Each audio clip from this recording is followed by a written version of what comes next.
고통을 겪는 순간 당신은 하나님이 당신을 버리셨다고 느낄 수 있다. 하지만 그 고통 속에서 하나님은 결코 당신을 버리신 적이 없다. 오히려 그 고통은 하나님의 사랑의 표시이며 하나님은 그 고통을 통해 당신에게 중요한 교훈을 가르치신다. 당신은 고통 속에서 하나님의 섭리와 계획을 온전히 믿고 의지하는 법을 배우게 된다. 하나님의 사람들은 고통의 시간 속에서 자신의 한계를 넘어서는 새로운 차원의 믿음을 경험하게 된다. 고통은 단지 고난의 시간이 아니라 하나님의 뜻을 더욱 깊이 깨닫고 그 뜻을 이루는 과정이다. 그러므로 고통 속에서 하나님을 신뢰하는 법을 배운 사람들은 그 고통이 끝난 후에도 여전히 하나님의 부르심을 향해 나아가는 길을 계속해서 걸어간다. 이 고통은 우리가 생각하는 것보다 훨씬 더 중요한 목적을 가지고 있다. 고통을 겪는 동안 하나님은 우리를 정결하게 만드시고 우리가 하나님만을 의지하는 법을 배우도록 하신다. 때로는 고통이 유익한 훈련이 되어 하나님이 우리를 사용하실 수 있는 준비된 상태로 만들게 된다. 고통은 인내와 순종을 배우는 과정이며 그것을 통해 하나님의 뜻에 완전히 복종하는 법을 익히게 된다. 왜 나에게 이런 고통을 주셨는가? 라는 질문은 하나님이 이 고통을 통해 어떤 목적을 이루시려는지 이해하게 될 때 그 의미가 달라지기 시작한다. 이 고통은 결국 당신이 하나님의 사명을 더욱 잘 수행할 수 있도록 훈련하는 과정이 된다. 당신은 그 고통을 통해 단지 약함을 느끼는 것이 아니라 하나님께서 그 약함을 통해 당신을 온전하게 만드신다.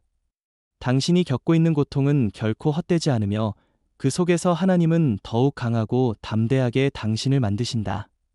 고통의 시간 속에서 하나님은 당신을 다듬으시고 새로운 길로 이끄시며 그 길에서 당신이 하나님의 영광을 드러내도록 하신다. 고통은 끝날 때가 오지만 그 끝에서 우리는 더 이상 과거의 나가 아닌 하나님이 새롭게 만드신 사람으로 거듭나게 된다. 그리고 그 변화는 우리가 하나님의 사명을 완수하는데 중요한 역할을 하게 된다.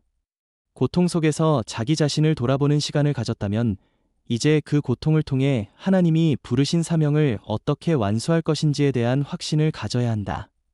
하나님은 결코 우리를 고통 속에 놓아두지 않으시며 그 고통이 끝날 때 우리는 그 고통을 통해 하나님이 주시는 새로운 힘을 얻고 그 힘을 바탕으로 하나님의 뜻을 실현하는 삶을 살아간다. 고통은 당신을 더욱 강하게 만들기 위한 하나님의 도전이며 그 도전을 통해 하나님의 목적을 이루는 사람으로 변화하게 된다. 그러므로 고통의 시간이 지나갈 때 당신은 더 이상 고통의 그늘 속에 머무는 사람이 아니라 그 고통을 통해 하나님의 뜻을 성취하는 사람으로 변화된다. 하나님이 주신 고통은 당신을 온전하게 만드는 과정의 일부이므로 결코 피할 수 없으며 그 과정 속에서 하나님의 사명이 점차 드러나게 된다. 이 고통을 지나면 당신은 하나님의 자녀로서 새로운 영적 수준에 도달하며 그 새로운 수준에서 하나님을 더욱 깊이 경험하게 된다. 고통을 겪는 동안 당신은 더욱 하나님을 신뢰하는 법을 배우고 그 신뢰를 바탕으로 하나님의 사명을 감당할 준비가 되어 있다. 이 고통은 하나님이 당신을 연단하시고 강하게 만드시는 시간이며 그 과정이 끝난 후 당신은 하나님의 영광을 드러내는 도구로 세워진다. 이제 고통을 지나 하나님이 당신에게 주신 사명을 깨닫는 시간이 왔다. 사명을 깨달았다면 그 다음은 별표 그 사명에 대해 구체적으로 어떻게 나아갈 것인가 별표가 중요한 질문이다. 하나님은 당신을 고통의 시간 속에서 훈련시키셨고 그 과정 속에서 당신이 해야 할 일이 무엇인지 분명히 보여주셨다. 이제 그 사명을 어떻게 실현해 나갈 것인지가 중요한 순간이다. 많은 사람들이 사명을 깨닫고도 그 사명을 실현하지 못하는 이유는 바로 두려움과 불확실성 때문이다. 사명을 깨달은 순간 당신은 그 길을 갈 수 있을까라는 두려움과 내가 할 수 있을까? 하는 불확실함에 맞닥뜨리게 된다. 그러나 하나님의 사명은 결코 인간의 능력에 의존하지 않는다. 하나님이 주신 사명은 당신의 능력과 자원을 넘어서는 것이다. 하나님은 당신에게 필요한 모든 것을 공급하신다. 문제는 우리가 그 사명을 받았을 때 하나님을 온전히 신뢰하고 나아가느냐 하는 것이다. 첫 번째로 중요한 것은 하나님의 뜻을 따라가겠다는 결단이다. 사명은 순종에서 시작된다. 하나님이 주신 사명은 하나님의 계획 안에서 이루어져야 한다. 하나님이 부르신 그 길을 걸어가겠다는 확고한 결단이 먼저 필요하다. 사명을 따라가는 길은 결코 쉬운 길이 아니다. 그 길은 고통과 도전이 따른 길이지만 그 길을 걸어갈 때 하나님의 뜻이 이루어짐을 믿고 나아가는 것이 중요하다. 두 번째는 하나님이 주시는 능력을 신뢰하는 것이다. 사명은 우리가 할 수 있는 일 이상을 요구할 수 있다. 그러나 하나님은 그 일을 하실 능력을 우리 안에 주신다. 우리가 할 일은 하나님이 주시는 능력과 지혜를 따라 그 길을 걸어가는 것이다. 그 능력은 우리의 약함 속에서 나타난다. 고린도후서 12장 9절에 나와 있듯이 내 은혜가 내게 족하다. 내 능력이 약한 데서 온전해진다. 이 말씀처럼 사명을 향해 나아갈 때 우리의 약함 속에서 하나님의 능력이 나타난다. 세 번째는 시작하는 용기이다. 많은 사람들이 사명을 깨달은 후에도 시작하지 못하는 이유는 불확실성과 두려움 때문이다. 그러나 하나님이 주신 사명은 결코 내가 무엇을 해야 할지 몰라서 멈추는 것이 아니다. 지금 바로 시작해야 한다. 하나님은 당신이 순종하는 첫걸음을 내디딜 때 그 다음 단계를 밝혀주신다. 당신이 믿음으로 첫걸음을 내디디면 하나님은 그 길을 따라가도록 도와주실 것이다. 자신감이 아닌 믿음으로 시작하는 것이 중요하다. 하나님이 주신 사명을 따라 나아가는 것은 하나님에 대한 전적인 신뢰로 시작된다. 네 번째는 지속적인 인내와 기도이다. 사명은 단번에 이루어지지 않는다. 하나님의 사명을 이루기 위해서는 지속적으로 기도하며 인내하는 힘이 필요하다. 기도는 하나님의 뜻을 분별하는 능력을 주며 인내는 그 사명이 완성될 때까지 견디는 힘을 준다. 하나님은 그 길을 가는 동안 계속해서 우리를 격려하시고 인도하신다.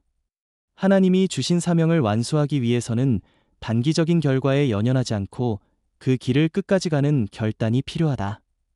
마지막으로 사명의 길을 다른 이들과 함께 걸어가라. 하나님이 주신 사명은 혼자서만 이루는 것이 아니다. 그 길에는 동료들과의 협력과 함께 나누는 힘이 필요하다. 하나님은 사명을 주실 때 우리에게 함께 할 사람들을 보내시기도 한다. 그들과 함께 사명을 이루어가는 과정 속에서 하나님은 더욱 강하게 역사하시며 하나님의 뜻이 이루어지는 공동체를 만들어 가신다. 고통의 과정 속에서 나와 하나님만의 관계가 깊어졌다면 이제 그 관계를 바탕으로 사명을 향해 나아갈 준비가 되었다. 하나님이 주신 사명은 결코 무겁고 힘든 일이 아니다. 그것은 하나님과 함께하는 여정이며 그 길을 가는 동안 하나님의 영광이 드러날 것이다. 고통 속에서 진정으로 자기 자신을 발견하는 순간이 찾아온다. 당신은 이제 과거의 자신을 넘어 더 깊은 내면을 들여다보게 된다. 하나님의 고통 속에서 당신은 단지 외적인 상황의 변화만을 기다리던 사람이 아니라 내면의 변화와 성숙을 체험한 사람이 된다. 고통은 결코 우연히 일어나는 일이 아니다. 하나님은 그 고통을 통해 당신을 새롭게 만드신다. 고통은 겉으로 보기에 힘든 시간일 수 있지만 그 시간 속에서 하나님이 당신을 정죄하시고 당신의 진짜 모습을 드러내기 시작하신다. 고통은 진정으로 나 자신을 마주하는 시간이 된다. 대부분의 사람들은 고통을 피하고 싶어 한다. 그 고통이 왜 자신에게 주어졌는지 이해할 수 없고 그 과정이 얼마나 힘든지 알기에 우리는 빠져나가고 싶다. 그러나 하나님은 고통을 통해 자기 자신을 발견하는 시간을 주신다. 고통 속에서 우리는 우리의 진짜 모습을 마주하게 된다. 사람들은 때로 고통 속에서 나타나는 자기 연민에 빠지기도 한다. 왜 나만 이런 고통을 겪는가? 하지만 그 고통을 통해 하나님의 계획을 깨달은 사람은 그 고통 속에서 자신을 돌아보고 하나님이 주시는 그 길을 향해 나아가게 된다. 이때 중요한 것은 고통을 감정적으로만 받아들이지 않는 것이다. 고통 속에서 영적으로 성장하고 하나님께서 보여주시는 진리를 깨달을 때 우리는 자기 자신을 새롭게 발견한다. 고통은 우리가 자신의 부족함을 깨닫게 하고 하나님의 뜻에 맞게 변화될 기회를 제공한다. 고통의 시간 속에서 자기 자신을 발견하는 과정은 곧 하나님의 사명을 깨닫는 첫걸음이 된다. 이 깨달음은 단순히 우리가 이전에 알지 못했던 우리 자신의 모습을 깨닫는 것에 그치지 않는다. 그것은 하나님의 부르심에 응답할 준비가 되었음을 의미한다. 하나님은 당신이 고통을 겪는 동안 내면의 진실된 마음을 보여주시며 그 고통을 통해 당신을 더 강하고 더 성숙한 사람으로 만드신다. 이때 당신은 자신이 이전에는 이해하지 못했던 하나님의 뜻을 깨닫게 되고 이 깨달음이 결국에는 당신의 사명으로 이어진다. 고통을 겪고 나면 사람은 자신을 더 깊이 이해하게 된다. 고통을 통해 우리의 부족함을 깨닫고 우리가 의존해야 할 곳이 하나님이라는 사실을 온전히 인정하게 된다. 그런 후에야 우리는 하나님이 주신 사명을 제대로 이해하고 그 길을 가기 위한 준비가 된다. 하나님은 고통 속에서 우리가 진정한 자신을 발견하게 하시고 그 발견이 결국에는 하나님의 목적을 이루는 중요한 전환점이 된다. 하나님이 고통을 주시는 이유는 우리가 더 이상 자기 의지로 살지 않도록 하시기 위함이다. 우리는 고통을 통해 하나님을 의존하게 되고 그 의존 속에서 자신이 누구인지 무엇을 해야 하는지 깨닫는다. 이 고통의 시간이 하나님의 사명을 받아들이고 그것을 실행에 옮기는 준비 과정이 된다는 사실을 명심하자. 하나님이 주시는 고통은 결코 헛되지 않다. 그것은 당신을 더욱 깊은 이해와 깨달음으로 이끄는 하나님의 계획의 일부이다. 고통이 길어지고 그 끝이 보이지 않을 때 우리는 종종 의문을 품는다. 하나님, 왜 이렇게 나를 고통 속에 두시나요? 그런 생각이 들 때마다 당신은 하나님이 이미 당신을 준비시키고 있다는 사실을 기억해야 한다. 고통의 끝에는 반드시 하나님의 사인이 있다. 하나님은 그 고통을 통해 사명의 방향을 제시하신다. 그 사인은 단순히 끝났음을 의미하는 것이 아니다. 그것은 당신의 사명을 깨닫고 그 길을 향해 나아갈 수 있도록 주시는 명확한 인도이다. 여러분은 고통을 지나면서 반드시 하나님의 인도하심을 경험할 수 있다. 그러나 이 사인은 단순히 눈에 보이는 것이 아니다. 그것은 영적으로 깊이 새겨져 있어야 한다. 고통의 끝에서 하나님은 기적적인 방법으로 당신에게 사인을 주실 수 있다. 그 사인은 때로는 기적적인 해답을 통해, 때로는 깊은 내적 평안을 통해, 또는 하나님만의 특별한 인도를 통해 나타난다. 고통 속에서 나타나는 사인은 절대적으로 주의 깊게 받아들여야 한다. 왜냐하면 그 사인 속에는 하나님이 주시는 목적과 방향이 담겨 있기 때문이다. 첫 번째 사인은 하나님의 시간표이다. 우리가 고통을 지나며 기다리던 시간은 결코 헛되지 않다. 하나님은 반드시 그때에 맞는 때에 당신에게 응답을 주신다. 이때 그 응답은 하나님만이 하실 수 있는 일이기에 그 사인을 인식하는 것이 중요하다. 예를 들어 다니엘은 70일 동안 금식하며 기도했지만 처음에는 응답이 없었다. 그러나 그가 기도를 멈추지 않고 하나님께서 약속하신 시간을 기다렸을 때 마침내 하나님의 응답을 받았다. 하나님이 주시는 사인 중 가장 중요한 것은 별표 하나님의 시간 별표에 대한 확신이다. 때로 우리는 우리의 계획대로 일이 이루어지기를 원하지만 하나님은 다른 시간대에 다른 방식으로 일하신다. 고통 속에서 하나님이 침묵하실 때 그것은 하나님의 시간을 기다리는 훈련이 된다. 두 번째 사인은 내적인 평안이다. 이 내적인 평안은 하나님만이 주실 수 있다. 고통과 혼돈 속에서 하나님은 놀라운 평안을 부어주시며 그 평안 속에서 당신에게 사명을 분명히 알려주신다. 예를 들어 바울과 실라는 감옥에 갇혔을 때 그들이 체포되고 고문을 당하는 중에도 하나님께 찬양을 드렸다. 왜냐하면 그들은 하나님이 주신 내적인 평안을 경험했기 때문이다. 하나님은 때로 당신의 외적인 환경이 어려워도 내적인 평안을 통해 그가 주시는 사명의 사인을 알게 하신다. 그 평안 속에서 당신은 하나님의 뜻을 분별하고 하나님의 일을 이루어가는 힘을 얻는다.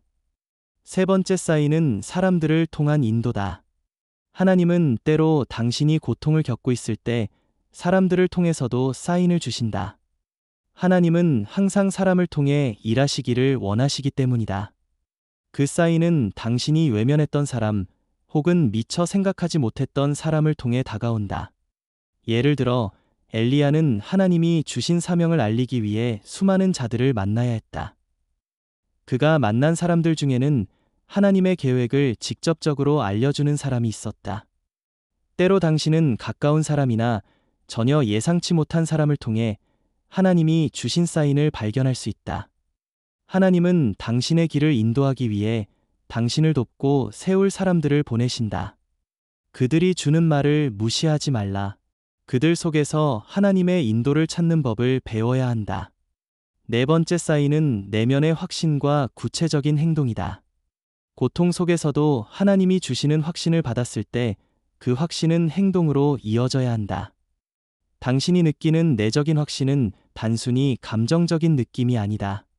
그것은 하나님이 주시는 영적인 지침으로 이를 따라 구체적인 행동을 해야 한다. 하나님은 행동하는 사람을 통해 일하시며 이 행동 속에서 사명이 펼쳐진다. 예를 들어, 모세는 하나님으로부터 이스라엘 백성을 해방시키라는 명령을 받았을 때 처음엔 두려워했다. 하지만 하나님은 그에게 내적인 확신을 주시고 모세가 그 확신을 따라 이스라엘을 이끌어가는 행동을 취하게 하셨다. 이처럼 하나님이 주시는 사인은 단순히 기다리기만 하는 것이 아니다. 확신을 가지고 행동에 옮겨야 한다. 하나님은 때로 고통의 끝에서 어떤 구체적인 결단과 행동을 요구하시며 그 결정은 하나님이 주시는 사인으로 확인된다. 다섯 번째 사인은 평범함 속에서의 기적적인 변화이다. 고통의 끝에는 하나님이 보이지 않던 곳에서 기적을 일으키시는 것을 볼 수 있다. 이는 눈에 띄는 기적적인 사건일 수도 있고 작은 변화로 나타날 수도 있다. 예를 들어 예수님이 제자들에게 물고기와 빵을 나누어 주셨을 때 그들에게는 보통의 기적이었지만 그 기적은 세상을 변화시키는 기적이었다. 당신의 고통 속에서도 하나님은 작은 기적을 이루어 가실 것이다. 그 기적은 단순한 사건이 아니라 당신의 사명을 위해 하나님이 기회를 주시는 사인이 된다. 당신의 고통이 끝난 후 하나님은 평범한 일상 속에서 기적을 통해 사명의 문을 열어주실 것이다. 마지막으로 자신을 돌아보는 사인이 있다. 고통의 끝에서 하나님은 종종 당신에게 자기 성찰을 통해 사인을 주신다. 하나님은 당신을 고통 속에서 연단하실 때 당신의 내면을 살피게 하신다. 이 자기 성찰은 단순히 자신의 잘못된 점을 돌아보는 것이 아니라 하나님 앞에서 더 깊은 깨달음을 얻는 시간이다. 그 깨달음을 통해 당신은 사명을 더욱 명확하게 볼 수 있다. 다윗이 사울의 추격을 피해 광야에서 지낼 때 그 과정에서 하나님은 그를 자기 자신과 직면하게 하셨다. 다윗은 그 경험을 통해 하나님의 계획과 사명을 이해하고 그 후 왕으로서의 역할을 잘 감당할 수 있었다. 이 자기 성찰의 사인은 사명의 방향을 명확히 해주는 결정적인 순간이 된다. 고통의 끝에서 나타나는 사인은 결코 간단하지 않다. 그것은 많은 시간과 인내를 요구하며 때로는 당신이 가장 힘들어하는 순간에 나타날 것이다. 그러나 그 사인을 깨닫고 하나님이 주시는 길을 따라간다면 당신은 고통 속에서 숨겨진 하나님의 목적을 찾을 수 있다. 고통의 끝에서 하나님이 주시는 사인을 통해 당신은 새로운 사명의 길로 나아가게 될 것이다. 하나님이 침묵하실 때 그것은 당신에게 있어 가장 고통스러운 순간이 될 수 있다. 기도는 계속되지만 응답은 없다. 밤을 새워가며 부르짖어도 하나님은 마치 아무 말도 하지 않으시는 것 같다. 어떤 이들은 그 침묵을 하나님의 무관심으로 오해하고 불신의 자리에 빠지기 시작한다. 그러나 침묵은 결코 하나님의 무관심이 아니다. 그것은 바로 하나님의 계획이 숨겨져 있는 시간이자 당신을 준비시키는 시간이다. 하나님은 종종 가장 중요한 때에 침묵하신다. 그 침묵 속에서 당신은 하나님의 음성을 들을 준비를 해야 한다. 침묵은 하나님이 당신에게 주시는 별표 시험 별표이자 별표 믿음의 훈련 별표이다. 하나님이 말씀하지 않으실 때 당신은 과연 여전히 하나님을 신뢰할 수 있는가? 당신이 원하는 답을 얻지 못할 때 여전히 그분의 뜻을 기다릴 수 있는가? 하나님의 침묵은 당신의 믿음을 테스트하는 순간이다. 만약 이 침묵의 시즌을 잘 견뎌낸다면 하나님은 더 큰 사명을 맡기실 것이다. 왜냐하면 당신이 하나님만을 신뢰하는 사람이기 때문이다. 침묵은 당신이 과거의 소리들, 다른 사람들의 말, 세상의 기준에 의존하지 않고 오직 하나님께만 의존하는 사람으로 세우기 위한 훈련의 시간이다. 하나님은 당신을 통해 이루고자 하시는 일이 있을 때 침묵의 시간 속에서 그 계획을 준비하신다.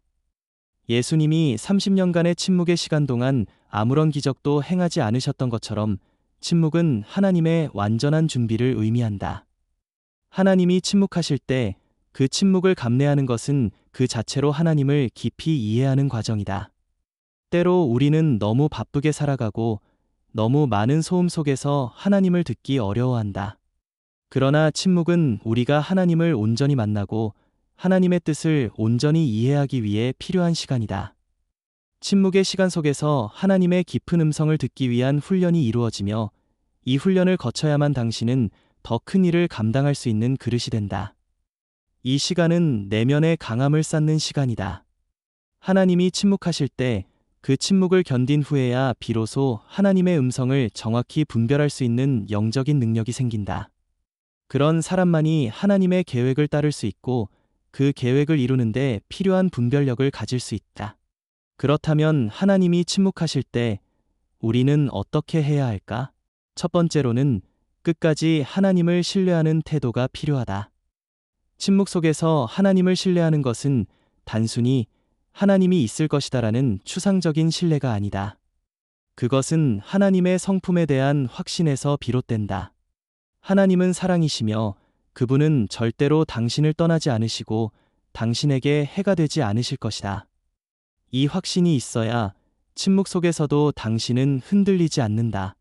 두 번째로는 하나님의 침묵이 결국 당신을 준비시키는 것임을 이해하는 것이다. 이 침묵의 시간 동안 하나님은 당신의 영혼을 더욱 깊이 다듬고 계시다. 아브라함이 하나님의 명령을 따라 이삭을 제물로 바치려 했을 때 하나님은 그에게 아무 말도 하지 않으셨다. 그 침묵 속에서 아브라함은 하나님을 신뢰하는 믿음의 깊이를 더해갔다. 그가 믿었던 것은 하나님이 결코 잘못된 선택을 하시지 않는다는 것이다. 이처럼 하나님은 침묵을 통해 우리에게 신뢰 별표를 훈련시키신다. 이 신뢰는 결과가 보이지 않더라도 끝까지 하나님을 믿는 힘이 된다. 세 번째로는 기도와 묵상의 시간을 더욱 늘려야 한다. 침묵은 하나님이 더 이상 말씀하시지 않으셨다고 생각하는 시간일 수 있지만 사실 그때가 바로 가장 깊은 기도와 묵상을 통해 하나님과 교제하는 시간이다.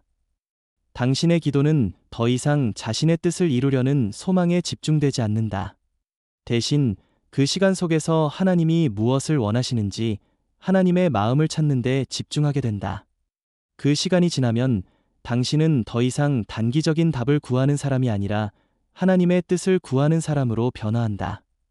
하나님이 침묵하실 때 그 침묵 속에 사명의 씨앗이 심어지며 이 씨앗은 믿음의 뿌리로 자라난다. 그 씨앗이 자라면서 당신은 하나님과의 관계 속에서 더욱 깊어지고 그분의 뜻을 분별하는 능력을 키우게 된다. 하나님은 절대로 당신을 고통 속에 방치하지 않으신다. 그 고통의 속에 하나님의 계획이 숨겨져 있다는 사실을 믿어라. 침묵이 끝난 후 하나님은 분명히 당신에게 나타나셔서 그 고통이 그저 지나가는 것이 아니라 하나님께서 당신을 통해 이루실 위대한 사명을 보여주실 것이다. 이때 당신은 이제 준비된 사람, 믿음으로 거듭난 사람이 되어 있을 것이다. 침묵 속에서 하나님의 뜻을 발견하는 사람은 그 후에 주어지는 사명의 무게를 감당할 수 있다. 하나님이 침묵하실 때 그것은 결코 부정적인 시간이 아니다. 그것은 오히려 가장 중요한 준비 기간이자 하나님의 계획이 최종적으로 드러날 때를 위한 중요한 과정이다. 침묵 속에서도 하나님은 당신을 다듬으시며 그 속에서 진짜 하나님을 따를 준비를 시키신다. 그렇다면 침묵 속에서 하나님이 무엇을 하시는지 기다리며 그분을 신뢰하라. 고통의 시간이 끝날 때 하나님은 그 침묵 속에서 가장 귀한 사명의 빛을 비추실 것이다. 고통은 누구에게나 찾아온다. 그러나 모든 고통이 사명이 되지는 않는다. 왜냐하면 어떤 사람은 고통 속에서 무너지고 어떤 사람은 고통 속에서 깨어지기 때문이다. 하나님이 사용하시는 사람은 고통을 통해 깨어지는 사람이다. 그리고 그 깨어짐은 결코 자연적으로 일어나는 것이 아니다. 그것은 철저한 결정과 태도로 이루어진다. 당신이 지금 겪고 있는 고통이 그저 지나가는 재앙이 아니라 사명으로 전환되기 위해서는 반드시 갖춰야 할 특징들이 있다. 첫 번째 특징은 정의보다 순종을 우선시하는 태도다. 요셉을 보라. 그는 형제들에게 팔렸고 보디발의 아내에게 누명을 썼고 감옥에서조차 도움을 받지 못했다. 인간적으로 보면 그의 인생은 전부 억울함으로 가득했다. 하지만 그는 정의를 외치지 않았다. 억울함에 머물지 않았다. 그는 그 상황 속에서도 여전히 하나님께 충성했다. 그는 하나님의 타이밍을 믿었기 때문이다. 그는 내가 언제까지 참고 있어야 하냐는 질문보다 하나님은 언제 움직이실까를 기다렸다. 고통을 사명으로 바꾸는 사람은 상황의 부당함에 집중하지 않고 하나님의 목적에 집중한다. 당신도 억울한가? 당신도 이유 없이 무너졌는가? 그렇다면 요셉처럼 행동하라. 억울함에 파묻히지 말고 그 자리에서 하나님을 섬겨라. 감옥 속에서도 사람을 섬기고 해석을 도우며 작은 책임을 감당하라. 그것이 사명의 문을 여는 진짜 열쇠다. 두 번째 특징은 자신의 상처를 타인의 회복으로 사용하는 능력이다.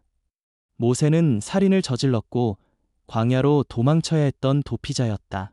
그러나 하나님은 그를 이스라엘의 해방자로 세우셨다. 중요한 건 이거다. 모세는 과거를 숨기지 않았다. 그는 자신의 실패를 직면했고 하나님의 부르심 앞에서 그것을 내려놓았다. 하나님이 쓰시는 사람은 깨끗한 사람이 아니라 깨진 사람이다. 그리고 그 깨진 틈 사이로 하나님의 은혜가 흐른다. 당신이 지금 겪고 있는 실패, 수치, 불명예, 과거의 죄책감, 그것을 덮지 말라. 그것을 회개로 정리한 후 간증으로 바꾸라. 상처를 드러내는 것이 두렵겠지만 그 상처를 통해 수많은 사람들이 살아난다. 모세의 지팡이는 한때 양을 몰던 막대기였지만 하나님의 손에 들리자 홍해를 가르는 권능이 되었다. 마찬가지다. 당신의 가장 연약했던 그 순간이 하나님의 손에 들릴 때 사명이 된다. 세 번째 특징은 자기 방식의 포기다. 다윗은 사울에게 쫓기며 수없이 죽을 뻔했지만 단 한 번도 사울을 손으로 죽이지 않았다. 그의 동료들은 하나님이 당신에게 사울을 넘기셨다고 말했지만 다윗은 자신의 방식이 아닌 하나님의 방식을 택했다. 이것이 사명자다. 다윗은 스스로 왕이 되려 하지 않았다. 그는 하나님이 높이시길 기다렸다. 당신은 어떤가? 지금 당신의 현실이 너무 고통스럽고 그래서 인간적인 방법으로 돌파하고 싶은 유혹을 느끼는가? 누군가를 깎아내리면 기회가 오고 억지로 문을 두드리면 뭔가 움직일 것 같은가? 사명자는 그렇게 하지 않는다. 하나님이 열지 않은 문은 억지로 열지 않는다. 하나님이 주시지 않은 자리엔 앉지 않는다. 왜냐하면 그 자리는 금방 무너지기 때문이다. 하나님이 당신을 쓰시려면 먼저 당신의 방식을 내려놓게 하신다. 그게 사명의 본질이다. 네 번째 특징은 회복 후에도 겸손함을 잃지 않는 태도다. 고통의 시즌이 지나고 사명의 문이 열릴 때 사람들은 자주 교만해진다. 하나님이 주신 기회를 자기 공로라 여기고 이전에 깨어짐을 잇는다. 하지만 진짜 사명자는 그 이후에도 자기 자리를 기억한다. 엘리야를 보라. 그는 갈멜산에서 불을 내리고 바알 선지자 850명을 이겼다. 그러나 그 후 곧바로 광야로 들어가 죽기를 구했다. 그는 자신이 무너지기 쉬운 존재임을 알았기 때문이다. 당신이 하나님께 크게 쓰임받은 경험이 있든 기름 부음이 나타났든 간증거리가 많든 항상 조심해야 한다. 하나님은 교만한 자를 대적하신다. 고통을 사명으로 바꾼 사람은 하나님이 영광을 가져가시도록 한 걸음 물러날 줄 아는 사람이다. 마지막 5번째 특징은 자기 인생을 하나님의 이야기 속에 묻는 결정이다. 고통을 사명으로 바꾸는 사람은 자신의 인생을 나의 이야기로 보지 않는다. 그는 자기 인생을 하나님의 역사 안에 포함시키는 사람이다. 사도 바울을 보라. 그는 유대인의 엘리트였고 로마 시민권자였고 가말리엘의 제자였지만 그는 그것을 모두 배설물로 여겼다. 이유는 단 하나, 그리스도를 아는 지식이 가장 고상하기 때문이다. 바울은 자신의 고통과 채찍과 매질, 수치와 굶주림, 감옥과 배신, 올 오브 이트를 하나님의 스토리에 묻었다. 그는 자신이 겪은 모든 고통이 누군가의 복음이 될 수 있음을 알았다. 그래서 그는 고통을 사명으로 바꾸었다. 당신도 지금 선택할 수 있다. 당신이 지금 겪는 이 고통을 나만의 피해의식으로 묻을 수도 있고 하나님의 이야기 속에 맡길 수도 있다. 후자를 택한 사람만이 진짜 사명자가 된다. 당신의 상처는 그냥 상처가 아니다. 그것은 통로다. 당신의 실패는 실패로 끝나지 않는다. 그것은 하나님의 계시다. 당신의 침묵의 시간은 그냥 조용한 시간이 아니다. 그것은 하나님의 음성이 새겨지는 시간이다. 고통은 끝이 아니다. 고통은 시작이다. 하나님이 시작하시려는 위대한 일의 서문이다. 그러니 지금 멈추지 말라. 지금 포기하지 말라. 지금 결정하라. 나는 이 고통을 사명으로 바꾸겠다. 나는 이 깨어짐을 하나님의 손에 올리겠다. 하나님은 기다리고 계신다. 지금도 이 글을 읽고 있는 바로 이 순간에도 당신의 고통은 선택을 요구하고 있다. 그저 사라지길 바랄 것인가? 아니면 하나님께 드릴 것인가? 선택은 당신의 몫이다. 하나님이 당신을 쓰시기 전 반드시 거치게 하시는 마지막 단계가 있다. 그것은 단순한 고통이 아니다.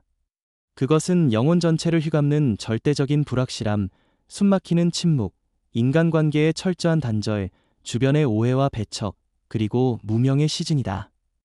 이 단계를 통과하지 않으면 절대로 사명을 맡기시지 않는다. 왜냐하면 이 시간은 당신의 동기를 걸러내는 하나님의 마지막 채이기 때문이다.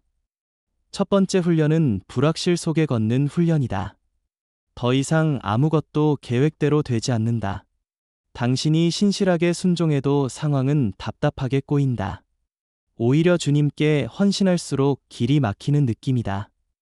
하지만 이때 하나님은 당신에게 결과에 근거한 믿음이 아닌 관계에 근거한 믿음을 가르치고 계신다. 아브라함이 모리아 산으로 이삭을 데리고 올라갈 때 그는 결과를 몰랐다. 하지만 관계는 확실했다. 여호와 이레는 그 결과의 끝에서 나온 고백이 아니라 그 전부터 품고 있었던 관계의 신뢰에서 흘러나온 것이다. 지금 당신이 겪는 불확실함은 하나님과 당신 사이에 맺어진 그 관계를 증명하는 시험이다. 두 번째는 침묵 속에서의 분별 훈련이다. 하나님은 어떤 시점에선 말씀이 끊기게 하신다. 기도해도 아무 응답이 없고 감동도 없다. 예배를 드려도 무언가 와닿지 않는다. 이 침묵은 당신이 방황하게 하려는 것이 아니라 당신 안에 기복적인 신앙을 죽이시기 위함이다. 하나님이 응답하실 때만 충성하는 신앙, 감동이 있을 때만 열정이 생기는 감정적인 신앙은 절대로 오래가지 못한다. 하나님은 당신이 감동이 없을 때도 순종하는 사람이 되기를 원하신다. 이 침묵은 당신의 중심이 진짜 하나님만을 향하고 있는지 아니면 하나님의 선물에만 향하고 있었는지를 적나라하게 드러낸다. 침묵은 불편하지만 거룩하다. 침묵은 불쾌하지만 순금을 남긴다. 세 번째 훈련은 단절의 훈련이다. 당신이 의지하던 사람들, 함께 기도하던 동역자들, 때로는 가장 가까운 가족까지도 하나님은 당신으로부터 떼어내신다. 그들이 잘못해서가 아니다. 그들을 미워하라는 것이 아니다. 단지 당신이 사람을 의지하는 패턴을 끊기 위함이다. 모세는 광야에서 40년을 혼자 살아야 했다. 다윗은 아둘람굴에서 철저히 혼자가 되었고 엘리야는 로뎀나무 아래에서 동행자를 모두 잃은 자였다. 하나님이 크게 쓰시는 사람은 홀로 걷는 법을 배운 자다. 인간에게 기대하지 않고 하나님만 붙들 수 있는 자. 당신이 지금 관계의 단절을 경험하고 있다면 그것은 하나님의 징계가 아니라 하나님의 호출이다. 이 단절의 시즌은 당신을 하나님의 우선순위에 맞게 다시 재배치하는 영적 수술대다. 네 번째 훈련은 오해와 배척의 훈련이다. 하나님이 당신을 훈련하실 때 의도적으로 오해받게 하신다. 거짓말을 하지 않았는데도 거짓말쟁이 취급을 받고 정직하게 말했는데도 사가지 없다는 소리를 듣는다.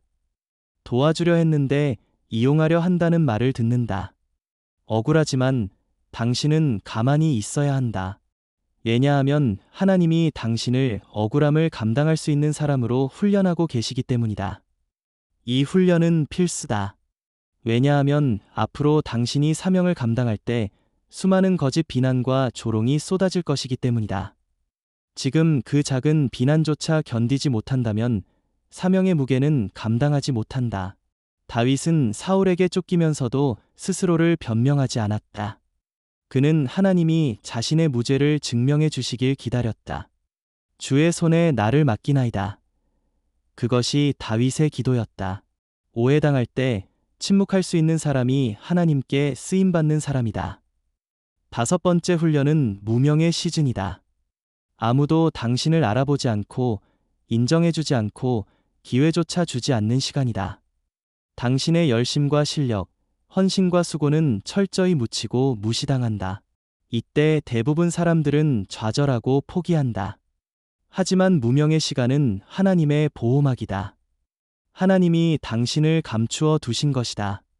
아직 드러나기에는 이르기 때문에, 준비가 덜 되었기 때문에, 불순물이 남아있기 때문에 당신을 감추신다. 모세의 40년, 요셉의 감옥 시절, 예수님의 30년 목수의 시간, 이 모든 무명의 시즌은 하나님의 카메라가 꺼진 시간처럼 보였지만 사실은 가장 집중적으로 촬영되고 있던 시간이었다. 사람의 눈에는 익힌 시간 같았지만 하나님의 역사에서는 절대로 빠질 수 없는 편집 불가능한 장면이었다. 당신이 지금 무명의 시즌에 있다면 축복이다. 왜냐하면 이 시간은 당신이 가장 깊이 변화되는 시간이기 때문이다. 무명은 고통스럽지만 생명을 낳는다. 여섯 번째는 영적 내성 훈련이다. 계속되는 실패와 연단 속에서도 주저앉지 않고 다시 일어나는 훈련이다. 믿음은 감정이 아니라 결정이다. 하나님은 훈련을 통해 기분에 따라 움직이는 사람을 결단에 따라 움직이는 사람으로 바꾸신다. 고통이 깊어질수록 당신은 무뎌지는 것이 아니라 오히려 민감해진다. 기도의 시간을 더 사모하게 되고 말씀을 더 갈망하게 되며 하나님이 하시는 작은 속삭임도 듣기 위해 귀를 기울인다. 바로 그것이 영적 내성이다. 이전에는 하루에 말씀 한 장도 읽지 않았던 사람이 이제는 말씀이 없으면 살 수 없는 상태로 변화되는 것, 그 변화는 사명이 시작될 준비가 되었음을 뜻한다. 하나님의 군사는 부드럽고도 단단해야 한다. 그 부드러움은 사랑에서 나오고 단단함은 훈련에서 나온다. 하나님이 당신을 그렇게 빚고 계신 것이다. 마지막으로 일곱 번째 훈련은 죽음의 순종 훈련이다. 이것은 자아가 완전히 깨어지는 단계다. 당신은 더 이상 주도권을 주장하지 않는다. 더 이상 이 길이냐고 묻지도 않는다. 오직 하나, 주님이 원하신다면 제가 하겠습니다. 이 한마디로 삶이 정리된다. 이 훈련이 끝나면 하나님은 드디어 당신을 들고 일어나신다. 하나님의 사람은 이렇게 만들어진다. 한 번 기도했다고 만들어지지 않는다. 감동 한 번 받았다고 세워지지 않는다. 하나님이 당신의 뼈와 영혼, 성격과 상처, 동기와 습관, 태도와 결정까지 모두 손보신 후에야 비로소 사람이 된다. 하나님이 찾으시는 사람은 화려한 사람이 아니다. 훈련된 사람이다. 하나님의 불길을 견딘 사람이다. 깊은 밤, 아무도 몰래 눈물로 기도했던 그 사람. 이해받지 못했지만 여전히 순종을 포기하지 않았던 그 사람. 바로 그런 자를 하나님은 세상 앞에 내 사람이라 선포하신다. 그리고 그 사람을 통해 새로운 역사를 시작하신다. 하나님께 부서진 사람에게는 반드시 변화가 일어난다. 그 변화는 눈에 띄지 않지만 확실하다. 이전에는 보이지 않던 문이 열리기 시작하고 억지로 쥐고 있던 것들을 내려놓는 일이 자연스럽게 일어난다. 당신이 진짜 하나님의 사람으로 빚어지고 있다는 증거는 바깥의 상황이 변하는 것이 아니라 당신 안의 시선이 바뀌는 것이다. 더 이상 이런 일이 일어나느냐고 묻지 않는다. 대신 이 고통 속에서 하나님이 무엇을 하시는가를 보기 시작한다. 이것이 바로 하나님의 문이다. 그 문은 고통이 끝났을 때 열리는 것이 아니다. 고통 한가운데서 순종이 결단될 때 열린다. 부서짐은 사명의 시작이다. 당신이 진심으로 주님, 제 뜻이 아니라 주님의 뜻이 이루어지길 원합니다. 라고 고백하는 그 순간 하나님은 움직이기 시작하신다. 그때 비로소 당신은 사명의 징조들을 보기 시작한다. 첫 번째 징조는 감당할 수 없는 은혜다. 설명할 수 없는 평안, 이유 없는 확신이 당신 안에 깃든다. 아직 상황은 바뀌지 않았는데 당신의 영혼은 이상할 정도로 조용해진다. 마음의 폭풍이 멎는다. 바로 그것이 하나님이 주시는 평강이다. 하나님의 평강이 너희 마음과 생각을 지키시리라. 빌립보서 4장 7절. 사명을 받은 사람의 특징은 평안 속의 불꽃이다. 바깥은 고요한데 안에서는 불이 타오른다. 아무도 시키지 않았지만 무언가 하지 않으면 견딜 수 없다는 내적 강박감. 그것이 사명이다. 두 번째 징조는 방향의 재정렬이다. 하나님이 당신의 발걸음을 돌리기 시작하신다. 더 이상 당신의 길을 고집하지 않게 된다. 지금까지 당신이 의지했던 루트, 안전하다고 느꼈던 플랜 A, 세상이 추천한 방식, 그 모든 것이 더 이상 매력적으로 느껴지지 않는다.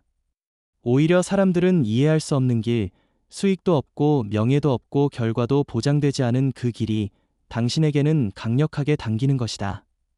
그것은 하나님의 부르심이 당신의 내면 깊은 곳을 흔들고 있다는 증거다. 이제 당신은 잘 되는 길보다 옳은 길을 원하게 된다. 세 번째 징조는 버림에 대한 담대함이다. 사명자는 잃는 자다.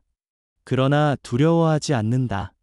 포기할 줄 아는 담대함, 사람들에게 오해받고 배척당해도 밀어붙이는 끈질김이 생긴다. 왜냐하면 이제 더 이상 인간의 인정을 구하지 않기 때문이다. 하나님께만 보이길 원하기 때문이다. 다윗이 골리앗 앞에 설 수 있었던 이유는 사울 앞에서 인정받았기 때문이 아니라 들판에서 하나님 앞에서는 훈련이 되어 있었기 때문이다. 당신도 지금 그 훈련을 통과했기에 사람의 평가보다 하나님의 명령을 따라 움직이는 새로운 단계에 들어섰다. 그리고 네 번째 징조는 말씀의 분명한 적용이다. 이전에는 흘러지나가던 말씀들이 이제 당신의 삶과 정면으로 연결되기 시작한다. 하루아침에 말씀이 살아 움직이는 검이 되어 당신의 생각과 태도를 찌르고 분별하게 만든다. 하나님은 사명을 맡기실 때 반드시 말씀으로 준비시키신다. 그 말씀이 심령을 쪼개고 동기를 정리하며 중심을 드러낸다. 그래서 당신은 더 이상 위로만을 찾지 않는다. 오히려 찔림을 찾는다. 주여, 제 안에 무엇이 잘못되었습니까? 라는 질문이 당신의 기도가 된다. 하나님은 그런 자에게 길을 보여주신다. 다섯 번째 징조는 영혼에 대한 민감함이다. 이제 당신은 사람들을 겉모습으로 보지 않는다. 말투나 배경, 스펙이나 이미지를 보지 않는다. 대신 그 사람의 상태, 내면의 고통, 숨겨진 갈망이 보이기 시작한다. 이는 성령께서 당신의 눈을 여신 것이다. 하나님은 당신을 통해 그 영혼들에게 다가가길 원하시기 때문이다. 당신이 경험한 고통이 이제 타인의 고통에 민감하게 반응하게 만든다. 그 민감함이 바로 공감이고 그 공감이 사명의 시작점이다. 당신이 진짜 하나님의 마음을 품기 시작했다는 증거다. 여섯 번째 징조는 거절당함에 대한 평온함이다. 이것은 중요한 단계다. 당신이 부르심을 따라 나아갈수록 어떤 사람들은 당신을 이해하지 못하고 어떤 문은 당신 앞에서 닫힐 것이다. 하지만 이제 당신은 당황하지 않는다. 왜냐하면 당신은 그 문을 연 이가 하나님이 아니라 사람이었음을 알고 있기 때문이다. 진짜 하나님의 문은 사람의 손으로도 닫을 수 없고 열 수 없는 문이다. 하나님이 열면 닫을 자가 없고 닫으면 열 자가 없다. 요한계시록 3장 7절. 당신은 이제 그 말씀을 믿는 자가 되었다. 마지막 징조는 멈출 수 없는 순종이다. 이해가 안 되어도, 결과가 없어도, 문이 열리지 않아도 당신은 계속 순종한다. 그것이 사명자의 표식이다. 당신은 이미 하나님께 사로잡힌 자가 되었다. 말씀 한 구절이 당신의 인생을 이끄는 나침반이 되었고, 기도 중 떠오른 한 사람을 위해 며칠을 금식하며 중보할 수 있게 되었다. 당신은 이제 사는 목적이 바뀌었다. 성공하기 위해 사는 것이 아니라 순종하기 위해 산다. 사람들에게 보이기 위해 움직이는 것이 아니라 보이지 않는 하나님 앞에서 정직하게 걷는다. 이것이 바로 하나님이 사용하시는 사람의 삶이다. 그리고 이 모든 변화는 부서짐 이후에야 시작된다.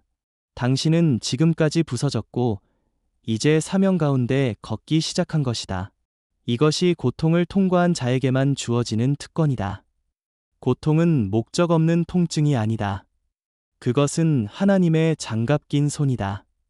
당신의 인생을 고쳐잡고 계시는 하나님의 기름 부으신 손이다.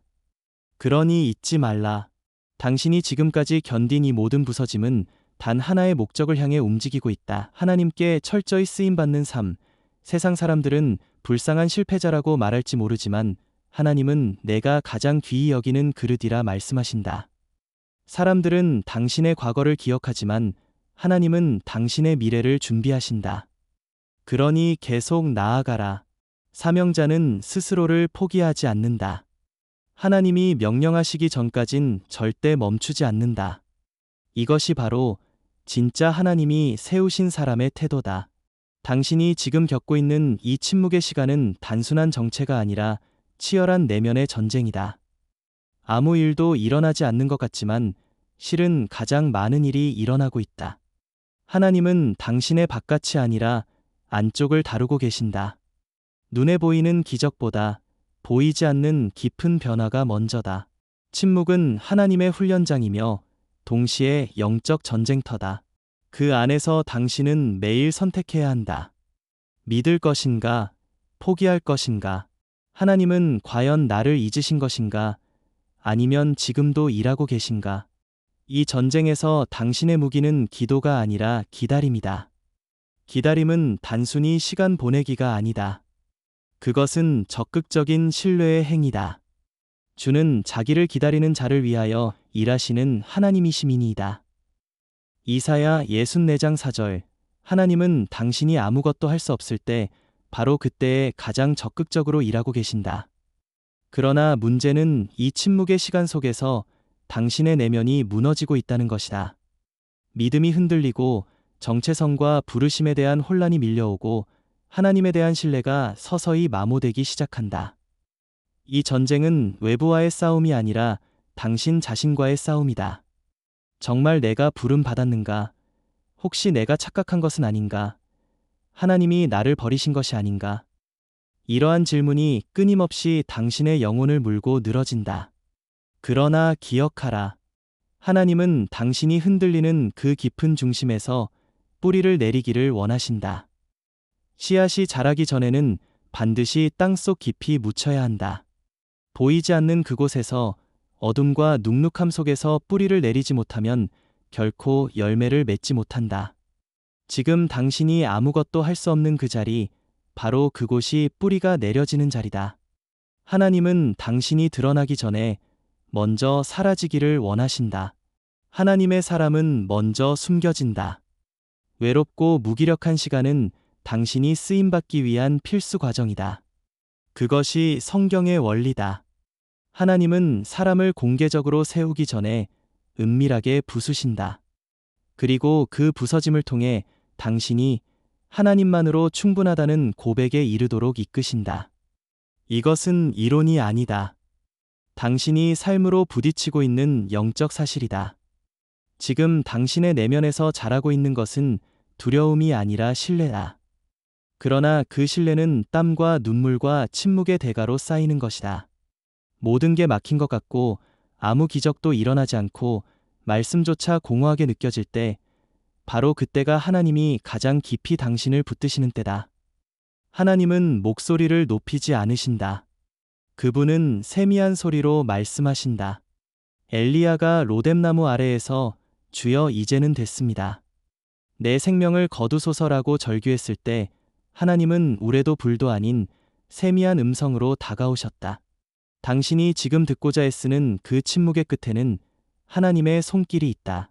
그분은 당신의 마음이 꺾이는 것을 원하신다. 왜냐하면 하나님은 상한 심령을 절대 외면하지 않으시기 때문이다. 하나님께서 구하시는 제사는 상한 심령이라. 시편 신한편 17절. 당신의 아픔은 그분의 초대장이다. 당신이 더 이상 소리낼 힘조차 없는 침묵 속에서 하나님은 당신의 중심과 마주하신다. 그분은 당신의 외침보다 침묵을 더 신뢰하신다. 사람은 말로 신앙을 표현하지만 하나님은 침묵 속의 태도로 믿음을 확인하신다. 그래서 침묵의 고통은 신앙의 마지막 관문이다. 하나님은 당신이 말하지 않아도 믿기를 원하신다. 이해하지 못해도 순종하길 바라신다. 왜냐하면 이것이 바로 예수님이 지나신 길이기 때문이다. 예수님은 가장 어두운 골고다에서 엘리 엘리 라마 사박단이라며 하나님께 버림받은 듯한 고통 속에서 절규하셨지만 끝까지 하나님의 뜻에 순종하셨다. 당신도 지금 그 길을 걷고 있다. 그 길은 혼자가 아니다. 그 길에는 하나님의 손이 있다. 보이지 않는 손, 그러나 절대 흔들리지 않는 손. 그분은 당신을 훈련시키시는 중이다. 당신이 기대고 있던 모든 인간적인 지지대가 사라진 지금, 당신은 하나님의 손 외에는 의지할 수 없게 되었다. 이것이 은혜다. 이것이 기적이다. 왜냐하면 당신의 삶이 진짜 하나님만을 기반으로 세워지기 시작했기 때문이다. 하나님은 지금도 당신 안에 말씀을 새기시고 계신다. 당신의 고통은 헛되지 않다. 그 모든 눈물은 계산되고 있으며 그 모든 침묵은 저장되고 있다. 하나님의 시간은 절대 틀리지 않는다. 그분은 실수하지 않으시며 지연은 있어도 실패는 없다. 당신은 지금 무너지는 것이 아니라 다져지고 있는 중이다. 당신의 믿음은 불 속에서 정금처럼 연단되고 있으며 당신의 영혼은 이 광야를 지나며 진짜 하나님의 사람으로 변화되고 있다. 당신은 멈춰 있는 것이 아니라 빚어지고 있는 중이다. 그러니 낙심하지 말라. 포기하지 말라. 아직 끝나지 않았다. 하나님은 침묵 가운데서도 가장 강력하게 일하시는 분이다. 당신이 듣지 못하고 느끼지 못해도 하나님은 여전히 말씀하시고 이끄시고 준비하고 계신다. 지금의 고통은 당신이 감당할 수 없기 때문이 아니라 당신을 통해 이루실 일이 너무나 크기 때문이다. 당신은 지금 하나님의 손에 있다. 그리고 그 손은 당신을 절대 놓치지 않으신다. 당신이 진짜로 부르심을 받았다는 가장 확실한 증거는 삶이 단순히 어려운 것이 아니라 이해할 수 없게 흩어지기 시작했다는 데 있다. 그 혼란과 고통 속에서 하나님은 당신을 다듬고 계신다.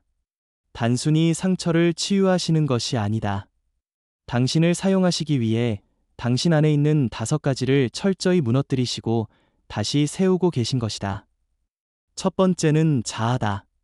하나님은 당신의 능력이 아니라 하나님의 능력을 드러내기 원하신다. 그러기 위해서는 당신이 당신 자신을 신뢰하지 않도록 철저히 부수셔야 한다. 그래서 하나님은 당신이 제일 자신 있었던 영역을 먼저 흔드신다. 지혜, 명철, 인간관계, 인내, 성품. 당신이 나는 이 부분은 괜찮다고 여겼던 것부터 무너진다.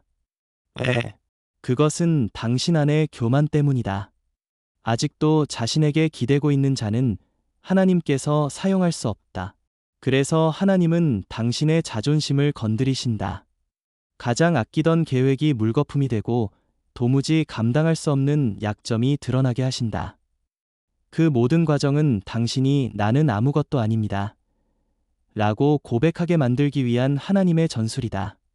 두 번째는 관계다. 하나님이 진짜로 당신을 쓰시기 시작하실 때 놀랍도록 외롭다. 이유 없는 단절, 설명할 수 없는 오해, 가까웠던 이들과의 분열이 생긴다. 왜냐하면 하나님은 당신을 홀로 그분과 직면시키고 싶어 하시기 때문이다. 예수님조차 겟세마네에서 가장 가까운 제자들을 깨우지 못하셨다. 다윗도 광야에서 홀로 있었고 엘리야도 로뎀나무 아래에 혼자 있었다. 고통의 시즌에 진짜 관계는 드러나고 가짜 관계는 떠난다. 하나님은 당신의 인간관계를 정리하신다. 하나님보다 더 중요하게 여겼던 우정, 의지했던 사람, 인정받고 싶었던 대상, 그 모든 것이 하나하나 제거된다.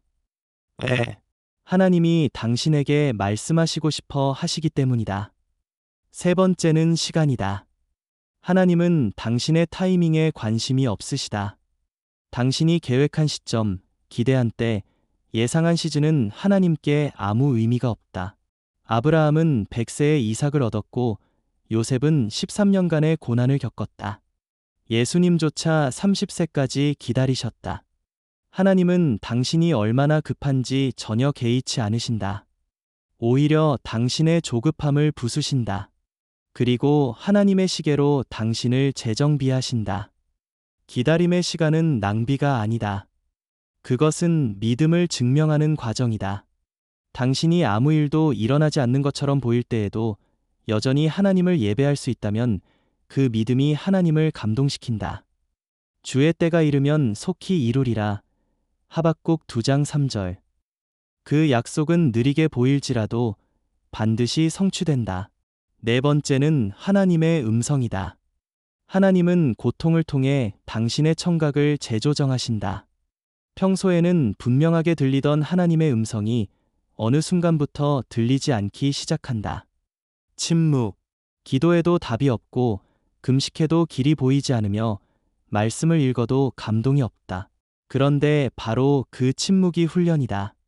하나님은 더 깊은 차원의 음성을 들려주시기 위해 당신의 감정 중심의 신앙을 깨뜨리시는 것이다. 당신이 느낌에 따라 움직이지 않고 말씀에 따라 움직이기를 원하신다. 침묵은 단절이 아니라 초대다. 하나님이 더 깊이 말씀하시겠다는 사인이며 당신이 더 간절히 구하도록 부르시는 신호다. 모세는 40년의 침묵 뒤에 떨기나무 속 하나님의 음성을 들었고 사무엘은 성전의 어둠 속에서 사무엘아 사무엘아 하시는 하나님의 부르심을 들었다. 당신도 침묵 가운데 훈련되고 있다. 그리고 마지막 5번째, 하나님은 고통을 통해 당신의 사명을 각인시키신다. 고통 없이 부르심은 추상이다. 그러나 고통 속에서의 부르심은 선명하다. 당신이 고통 가운데 묵상하고 눈물로 부르짖고 꺾인 심령으로 하나님을 찾을 때 하나님은 당신의 영혼 깊은 곳에 사명의 씨앗을 심으신다. 모세는 이집트에서 실패한 이후에야 히브리 백성의 고통을 공감하게 되었고 바울은 자기를 죽이려던 자들과 같은 죄인들을 위해 생명을 내어놓을 수 있게 되었다. 예수님조차 인간의 고통을 직접 겪으신 이후에 그 고통받는 자들을 완전히 품으실 수 있었다.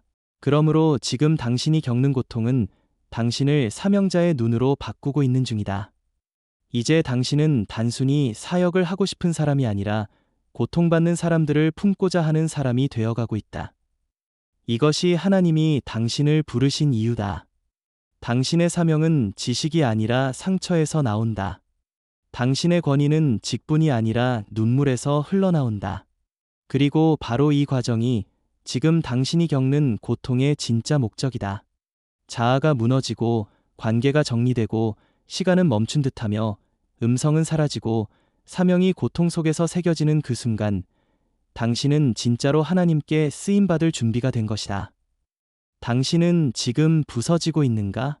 아무도 당신을 이해하지 못하고 설명할 수 없는 싸움 속에 홀로 던져진 듯한 느낌이 드는가? 그렇다면 축하한다. 당신은 하나님이 주목하시는 사람일 가능성이 매우 높다. 사람들은 흔히 하나님의 사용을 은사와 능력, 기름 부음으로만 생각한다. 그러나 성경을 보라. 하나님이 진짜로 사용하신 모든 사람에게는 공통점이 있다. 그것은 바로 고통이다. 단순한 어려움이나 불편함이 아니라 영혼이 갈라질 듯한 부서짐, 자존심이 깎여 더 이상 스스로를 의지할 수 없을 때까지 내려가는 과정, 끝이 보이지 않는 광야와 침묵의 시간, 그리고 그 속에서 끝까지 하나님을 놓지 않으려는 절망 속의 순종. 이것이야말로 하나님이 쓰시는 사람들의 특징이다. 당신은 왜 반복해서 거절당하고 문이 닫히고 기도 응답이 없는 것처럼 느껴지는가? 하나님이 당신을 싫어하셔서가 아니다. 오히려 그분이 당신을 특별히 다루고 계시기 때문이다. 이사야 48장 10절에서 하나님은 이렇게 말씀하신다. 보라, 내가 너를 연단하였으나 은처럼 하지 아니하고 고난의 풀무불에서 너를 택하였노라. 풀무불, 그것이 하나님이 쓰시는 방식이다. 당신이 왜 이런 상황에 있는지 도무지 이해되지 않는가?